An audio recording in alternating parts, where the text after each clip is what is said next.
আসসালামু আলাইকুম। অনেকদিন পর আমি আমার ফ্রুট ব্যাগের আমগুলা চেক করতে গিয়েছিলাম। তো যাওয়ার পর আসলে অনেকটা হতাশ হলাম। আ যেয়ে দেখি আমার অনেকগুলা আম মিসিং এবং অনেকগুলা প্যাকিং দেখলাম গাছের নিচ দিয়ে পড়ে আছে। তো এখানে যারা দেখাশোনা করে তাদেরকে জিজ্ঞেস করলাম যে, আসলে কারণটা কি? তারা বলল, রাতে নাকি এখানে শিয়াল আসে। শিয়াল এসে নাকি আমগুলাকে ছিঁড়ে ফেলে, নষ্ট করে ফেলে।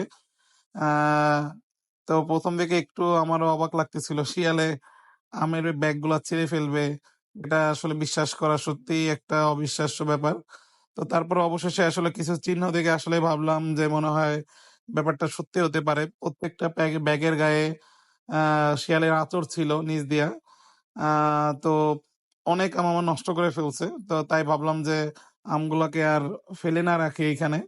নিচের যে আমগুলা ছিল মেক্সিমাম আমগুলাই আসলে নষ্ট হয়ে গেছে বা নষ্ট করে ফেলছে। তাই ভাবলাম উপরে এখন যেগুলা ভালো আছে এই আমগুলাকে হারভেস্ট করে বাসায় নিয়ে রাখি। এই আমগুলো পাকতে একটু বেশি সময় লাগে। কিছুদিন আগে আমি কিছু আম টেস্টের জন্য বাসায় নিয়ে আসছিলাম। তো বাসায় আনার পরে দেখলাম মেক্সিমাম আমই শুটা হয়ে যাইতেছিল। মানে আমগুলো এখনো পরিপক্ক হয় নাই। মানে কাঁচা ছিল।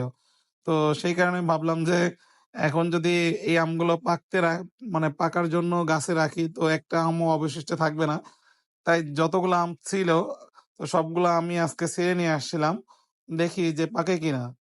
তো আলহামদুলিল্লাহ এখন মনে হচ্ছিল যে আমগুলা মোটামুটি পরিপক্ক হয়েছে। তো দেখা যাক পাকলে হয়তো বোঝা যাবে যে আমগুলা পরিপক্ক হয়েছে কিনা। তো ফ্রুট ব্যাগ দিয়েছিলাম বলেই হয়তো কিছু আম আসলে পেয়েছি। ফ্রুট ব্যাগ না থাকলে হয়তো একটা আমও পাইতাম না।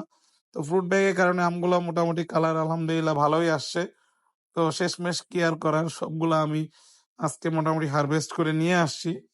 তো দেখা যাক আলহামদুলিল্লাহ আমগুলা পাকে কিনা। ধন্যবাদ সবাইকে। আসসালামু আলাইকুম।